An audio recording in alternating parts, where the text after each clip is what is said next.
Hi guys, it's Bryn, your Miss Kenosha 2016, and I thought I would do a short clip on kind of a little instruction video on how you could teach a book to your child. So things that you can do to lead them in the correct direction or give them prompting questions or just really jog their thinking while reading. And I've already done this book on my Read It Out series, so if you wanted to, you could watch the video while you read to your child and then pause the video and then talk about some of the things we talk about in this video. So it's all up to you, but I figured that some of you may not know exactly what to ask your children at night, and this can just be kind of like a conversation starter for you. So we are going to review The Rainbow Fish by Marcus Pfister. This is a book that I use during my platform, just my meetings with my kids and my Girl Scouts, so I have a lot of experience with this book, and I find that you can use this book with children of all ages. This can be used for kindergartners, this can be used for early middle school. It has a really great message that can be adaptable to any age. So we'll talk about that. The Rainbow Fish by Marcus Pfister. A long way out in the deep blue sea, there lived a fish. Not just an ordinary fish, but the most beautiful fish in the entire ocean. His scales were every shade of blue, green, and purple, with sparkly silver scales among them. Now on this page I don't really discuss, I just read it out and then I show them the picture.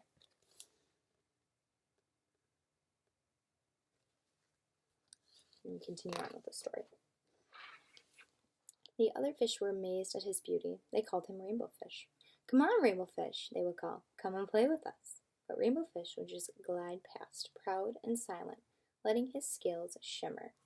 Now here's where I stop and I say, let's make some predictions. Predicting is a really great way to make sure that children are engaged in the story. So we can talk about what a prediction is, and that's just kind of guessing or making a hypothesis about what the rest of the story is about. So at this page, I'll show them the image so they can get an idea. And we'll start talking about why we think Rainbow Fish is swimming away here from his friends. And why do we think he's doing that? What do you think is going through his mind here? This is where you can pull in your older readers and say, you know, what words, what characteristics would describe Rainbow Fish in this moment, like conceited or selfish or self-focused. Other kids, my younger kids, they normally say, oh, well, he's kind of, he thinks he's so beautiful, so he swims away. He doesn't need other friends. They understand that, so it's kind of a great concept for them to grasp at that young of an age. They really are amazing. Then I continue on with the story. One day, a little blue fish followed after him. "Rainbow Fish," he called, "wait for me. Please give me one of your shiny scales. They are so wonderful, and you have so many." So here we could also do some predicting. This is normally with the younger ages. They say, well, do you think he's going to share, or don't we think he's going to share? And sometimes I use the word share, and sometimes I let them bring that word to me. So I'll say, oh, you know, what is the act of giving something to someone else? Because we'll talk about the moral at the end of the story, and sharing is one of those morals. So just introducing that term to them can really help them pull connections to the entire book. I show them the picture.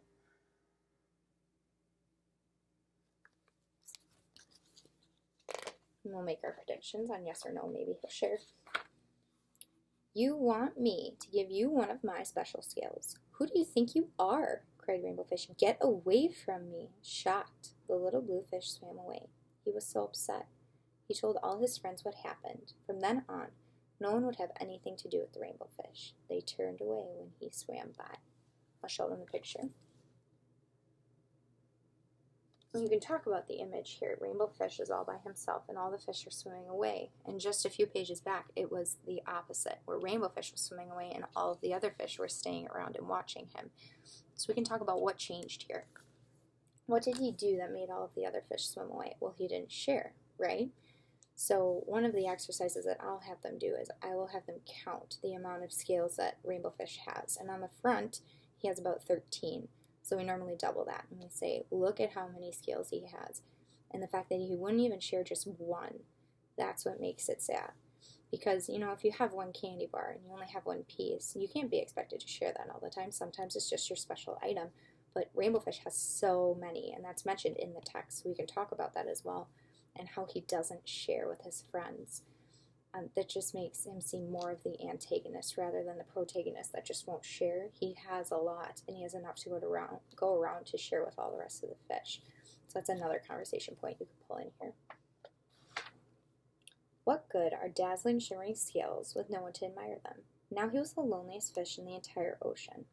One day he poured out his troubles to the starfish. I really am beautiful. Why doesn't anybody like me? I can't answer that for you, said the starfish, but if you go beyond the coral reef to a deep cave, you will find a wise octopus. Maybe she can help. So here we're going to talk about the word beauty that he uses. Marcus Pfister uses the word beauty. I really am beautiful. And I had just used this book for a Girl Scout meeting on beauty and inner self-esteem and beauty being on the inside. It's a really great theme to use with teenagers with this book. So Rainbow Fish thinks he's beautiful, and what makes him beautiful are these scales. We'll talk more about that later on, but it's a really good opportunity to kind of just drop the hint here, like, oh, where does Rainbow Fish find his beauty? Where does he think he's beautiful because? Well, he thinks he's beautiful because he has these sparkly scales, and that's what makes him beautiful. We'll discuss that more at the end as well. But it's good to prompt that idea and kind of implement it in their head. The Rainbow Fish found the cave. It was very dark inside, and he couldn't see anything. Then suddenly 2 eyes caught them in their glare, and the octopus emerged from the darkness. Now, if I had younger kids here, I'd say, oh, well, how many legs does an octopus have? And they normally reply 8 because they're super excited because they know the answer. So we'll go through and we'll count the different legs on the octopus. And they'll be super excited when they get it right, too. So that's nice. I've been waiting for you, said the octopus in a deep voice. The waves have told me your story. This is my advice. Give a glimmering scale to each of the other fish. You will no longer be the most beautiful fish in the sea, but you will discover how to be happy. This idea of happiness is kind of dropped here. I don't normally discuss this page. If you wanted to, you could. But this is kind of like the preface for the rest of the book. So I kind of leave this one be so we can discuss that happiness and the distribution of his outward beauty later on. I can't, the rainbow fish started to say, but the octopus had already disappeared into a dark cloud of ink. Give away my scales. My beautiful shiny scales? Never. How could I ever be happy without them? Here's a really good place where you could stop and predict. What do you think the rainbow fish is going to do? Is he going to share with his friends? Is he going to keep all that beauty for himself? Is he going to stay lonely? It's really important that you don't drop these ideas into your child's mind. You let them come up with their own ideas themselves. Prompting is always good. Giving them an example is always good, but don't just force feed all of this to them. They have really great ideas, so let them come to those by themselves. But always giving them just a little bit to kind of go off of is not a problem. Suddenly he felt the light touch of a fin. The little blue fish was back. Rainbow fish, please don't be angry. I just want one little scale. The rainbow fish wavered. Only one very small shimmering scale, he thought. Well, maybe I wouldn't miss just one. Right? And we can kind of discuss, what do we think Rainbow Fish is doing here? What is he thinking? Is he thinking, oh, maybe I'll share. Maybe I won't. You know, will I really miss one? I have about 26. You know, this could be also a place where you stop for prediction. If you didn't stop on the page before, you could stop here and say, do you think he's going to share one or don't you think he's going to share one? He's thinking about it. Carefully, the rainbow fish pulled out the smallest scale and gave it to the little fish. Thank you very much, the little fish bubbled playfully as he tucked the shiny scale in among the other blue ones. A rather particular feeling came over the rainbow fish. For a long time, he watched the little blue fish swim back and forth with his new scale glimmering in the water. This is one of my favorite pages to discuss because of the word particular that's used here. He has this feeling, but it's not described by the author, which leaves a lot of room for interpretation. What kind of feeling is Rainbow Fish feeling here? Is it happiness? Is it friendship? Is it sharing? Is he feeling a sense of belonging? He was so alone when he wouldn't share his scales, and now he has a friend. And he realized that by sharing one scale, he gained a friend. So how do you think he's feeling here? This is a really good place for your teens to go in depth. This This is a really great place for your younger kids to kind of experiment with. They may not be able to put the word on friendship or they're feeling less lonely, but they have really good descriptive words to kind of describe that feeling. So it's a really interesting exercise. I love this page because of that. Little Blue Fish whizzed through the ocean with his scales flashing, so it didn't take long before the Rainbow Fish was surrounded by other fish. Everyone wanted a glittering scale. The Rainbow Fish shared his scales left and right, and the more he gave away, the more delighted he became. That's a really good word. When the water around him filled with glimmering scales, he at last felt at home among the other fish. So I say, what is he doing here? And this is normally when they drop the sharing word, and that is what he's doing. He's sharing his beauty among all of his other fish, and he feels like he has friends now, and all of those fish respect him more. Finally, the Rainbow Fish had only one shining scale left. His most prized possessions had been given away, yet he was very happy. Come on, Rainbow Fish, they called. Come play with us. Here I come, said the Rainbow Fish, and happy as a splash, he swam off to join his friends. And that's the end of this book. What I talk about here is we talked about that inner beauty when he was asking the starfish, why doesn't anybody like me? I'm so beautiful, but nobody likes me. And here, the Rainbow Fish only has one scale, but I found something very interesting about this page.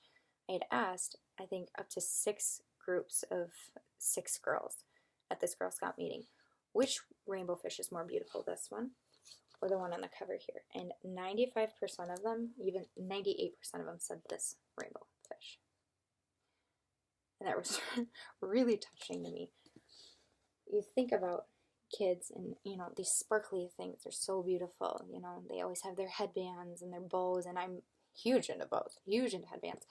But they realize that this external beauty, even if they can't put the word to it, this beauty here on the outside is not as important as the person that Rainbow Fish becomes here, because he shares. And now his beauty is internal, so we talk about that. That's a huge thing, that you can connect this to literally almost any age. And I never considered this book like this until I had read it so in depth so many times. And really, it has such a commentary on sharing, which is what you kind of focus on, but then you kind of focus more on the beauty aspect and how he's very conceited here, yet he's lonely, yet he thinks he's beautiful. However, he actually becomes more beautiful when he shares and becomes more extroverted, and he has more friends, and he's not as lonely, and he's happy now. So it has many different contexts in which you could talk about this. That's why I love this story. It has a lot of easy conversation points, and I hope this helps you. Don't be afraid. You can always add more questions if you want to see more videos like this. Comment below and I'll do a whole bunch for you. Never be afraid to ask any questions. Kids are more than willing to answer. The only thing you have to do is ask. So I hope you enjoy, and I hope this helps you out. Make sure you read to your kids. They will benefit from it so much. Thank you for trying to take the steps to help your kids become better readers. Really, it all starts here.